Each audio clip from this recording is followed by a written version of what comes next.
자, 안녕하세요. 골 때리는 TV 배팅맨입니다.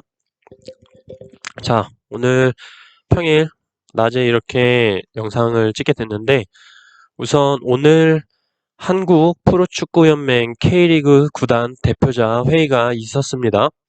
그래서 방금 끝나서 빨리 여러분들께 소식 전달 드리려고 많이들 궁금해 하시죠? 이렇게 영상을 올리게 됐습니다. 연맹은 코로나19 사태가 아직 완전히 진정되지 않은 시점에서 개막 시점을 특정하기에는 아직 이르다는 의견이 모아졌습니다. 개막이 늦춰지는 만큼 리그 경기 수가 일정 부분 축소되는 것은 불가피하다는 것에 대해서 많은 모인 분들이 공감대가 형성된 것으로 보여요. 구체적인 개막 시점과 리그 일정에 대해서는 추후에 이사회에서 나올 예정이라고 합니다. 이사회는 4월 초, 막말로 당장 며칠 뒤면 4월 초죠. 4월 초가 될 것이라고 얘기가 되었습니다. 하지만 대표자 의견에서도 그렇듯이 코로나19 진정 상황이 아닌 만큼 조금 더 상황을 본 뒤에 결정할 계획이라고 했습니다.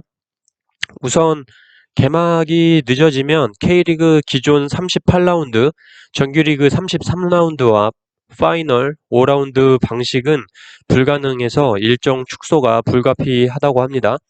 38라운드 방식이 어려워진 만큼 스플릿 시리즈 없이 리그 경기를 줄여서 33라운드만 경기를 하는 방식과 32라운드, 정규리그 22라운드와 스플릿 10라운드 방식, 그리고 27라운드, 정규리그 22라운드와 스플릿 5라운드 방식까지 고려하고 있다고 합니다.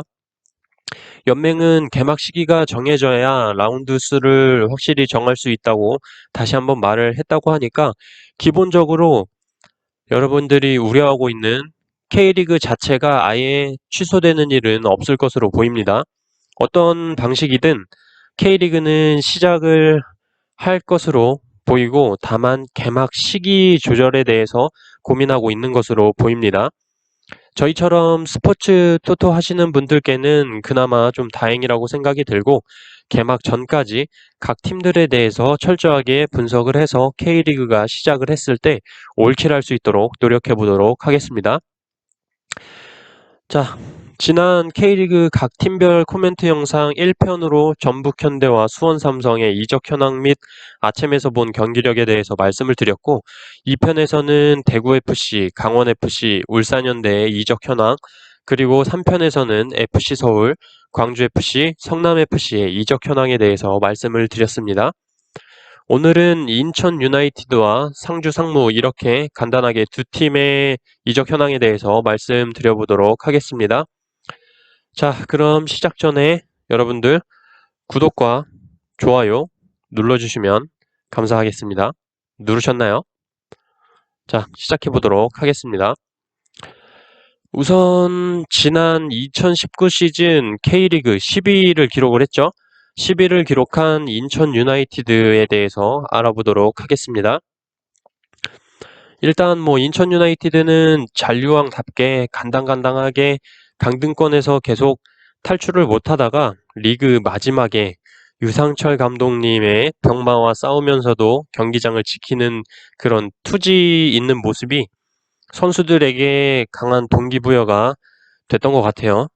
그런 동기부여가 되면서 인천의 잔류를 이끌어냈습니다. 굉장히 드라마틱한 장면들을 많이 연출한 인천 유나이티드였죠.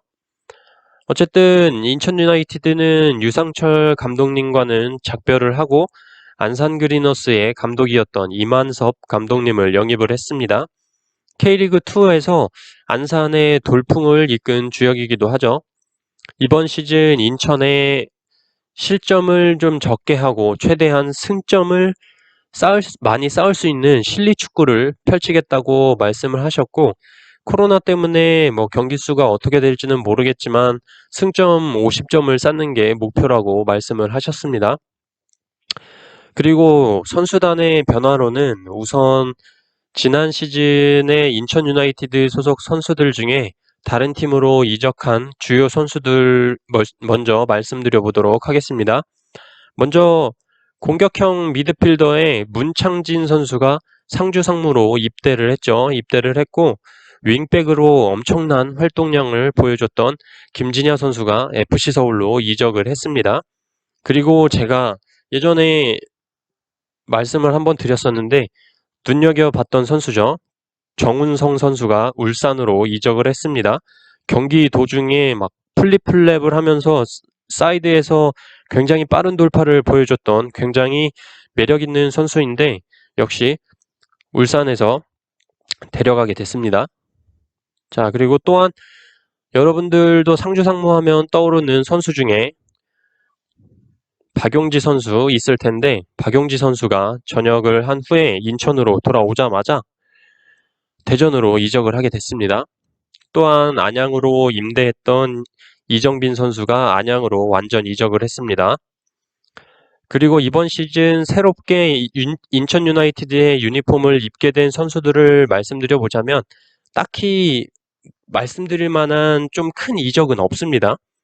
성남에서 문지환 선수를 영입을 했고 경남에서 김준범 선수 영입을 했고 FC 안양의 공격형 미드필더 안진범 선수를 영입한 것 외에는 딱히 말씀드릴 만한 큰 이적이 없습니다. 기존의 인천 유나이티드 선수들을 데리고 어떤 플레이를 펼칠 것인지 이만석 감독님의 무게가 클 것으로 보이고 한 가지 웃긴 얘기 하자면 케인대 선수 아시죠? 등치 좋은 케인대 선수. 케인대가 어떤 인터뷰에서 자신은 유럽 리그로 진출해야 할 때라고 말을 했던데 누가 들으면 K리그 득점왕이라도 한 줄 알겠습니다. 지난 시즌에 날려먹은 게 몇 개인데 지난 시즌 실력으로 봤을 때는 몸싸움 빼고 할 줄 아는 게 없던데 이번 시즌 어느 정도 다듬어졌는지 개인적으로 빨리 보고 싶네요.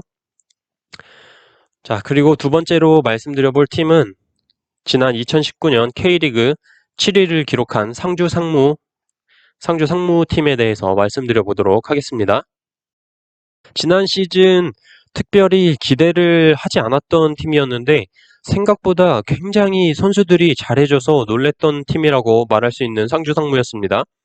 작년에 이어서 김태환 감독님이 연임을 하게 됐고 이번 시즌 어떻게 보면 1부 리그에서의 마지막 해이기 때문에 더 높은 목표를 가지고 경기에 임하지 않을까 생각이 들어요.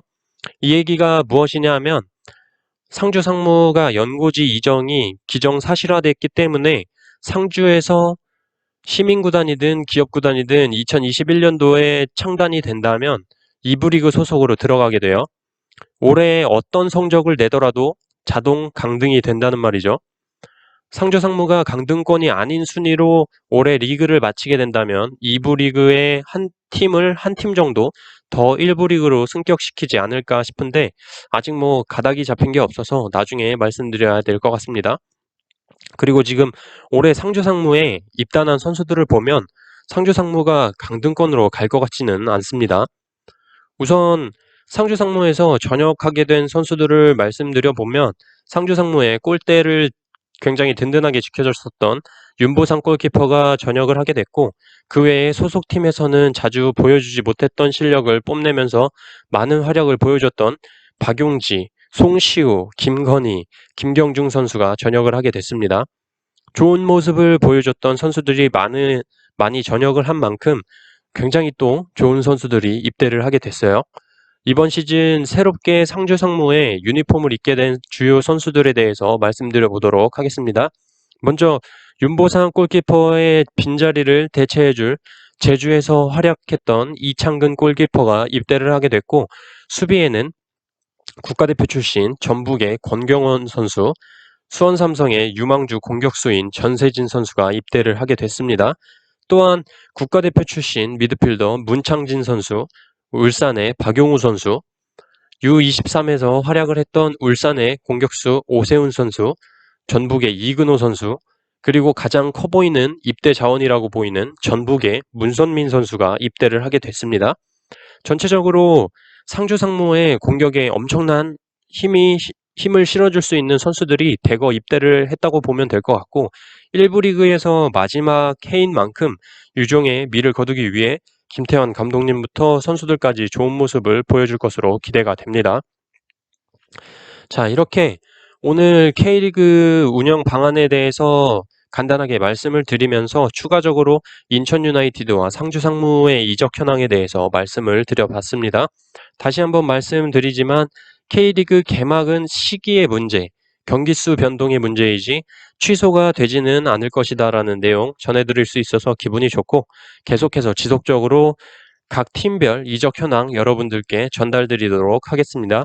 다음에도 또 한 두 팀에서 세 팀 정도 이적 현황 추려서 여러분들께 말씀드리도록 하겠습니다. 좋은 하루 되세요.